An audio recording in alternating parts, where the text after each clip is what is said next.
He slammed his fist on my car window, screaming, "You better if asterisk asterisk asterisk and take me home." It was midnight, empty parking lot, just me, him, and darkness thick enough to swallow sound. That's when I realized this wasn't just a bad coworker. This was someone dangerous. And I had one choice: drive, or be his next victim. If you ever work with a toxic coworker, the kind who makes every shift feel like a battlefield, hit that like button, subscribe, and get ready for one of the most chillingly satisfying revenge stories you'll hear today. Because in this story, karma didn't just knock. It kicked the damn door down. I used to work at this small-town retail store, the kind where fluorescent lights hum louder than the customers talk. Everyone knew everyone. And for a while, it wasn't that bad until he showed up. Let's call him Brad. From day one, Brad carried himself like he owned the place. He strutted around like every woman there was his personal assistant. He'd call them girl, snap his fingers, and demand, not ask, demand they get him things. And if they didn't, he'd lose it. Scream profanities right in their faces, loud enough that customers would turn their heads. He'd say stuff like, "Hey girl, go get me that box." "Come on, sweetheart, you're here to help, aren't you?" It was disgusting. And the worst part? Management knew. They knew. And they did nothing. Brad wasn't just lazy. He was rotten. He'd flirt shamelessly, even with women who clearly said no.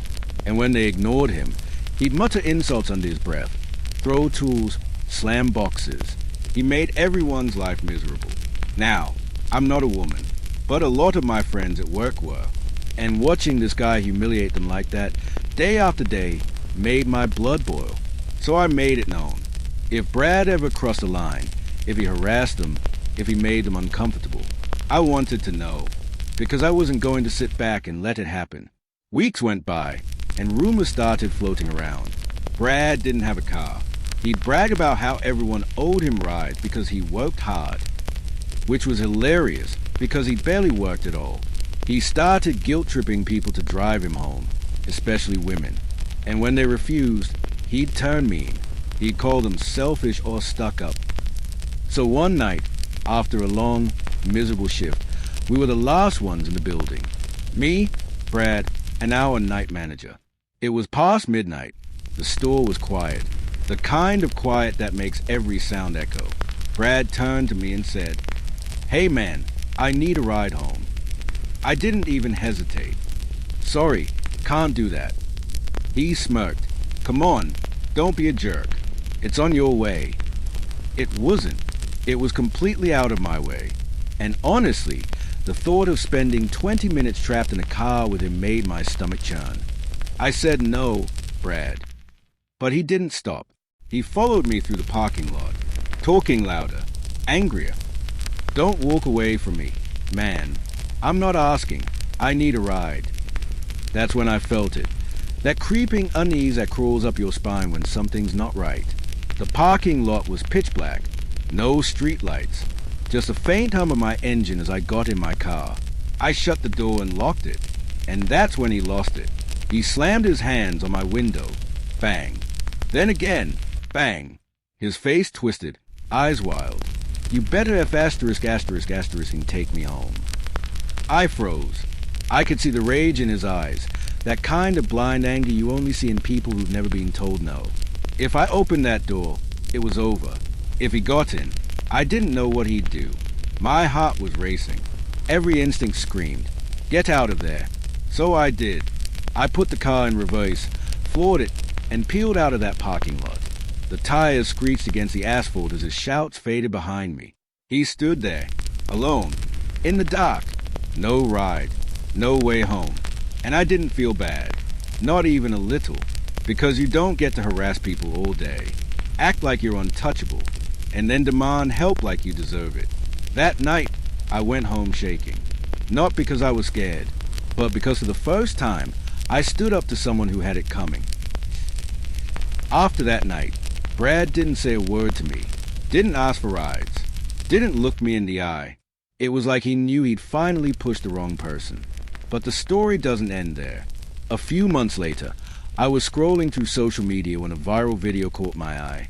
The title read, Man causes highway brawl during road rage incident.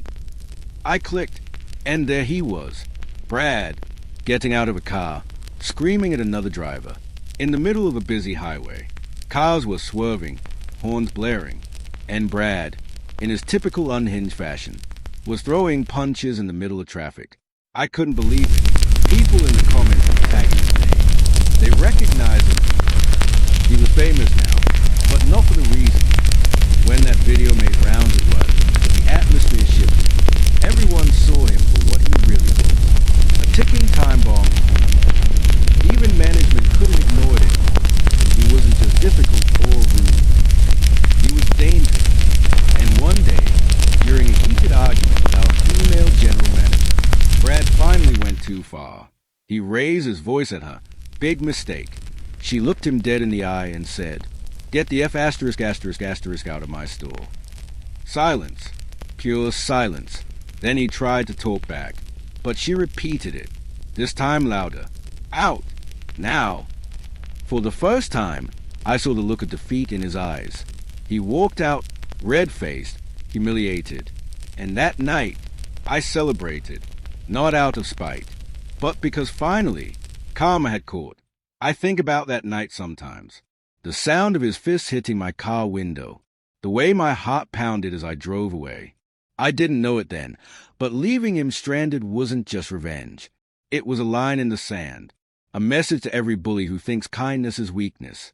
Because sometimes the most powerful thing you can say is no. And the best revenge? It's not screaming or fighting back. It's walking away and letting karma handle the rest. If this story gave you chills or reminded you of someone who finally got what they deserved, smash that like button. Tell me in the comments, what's the most satisfying karma you ever witnessed? And don't forget to subscribe, because more real stories of revenge, justice, and redemption are coming soon. Until next time, remember, never let a coward make you feel guilty for walking away.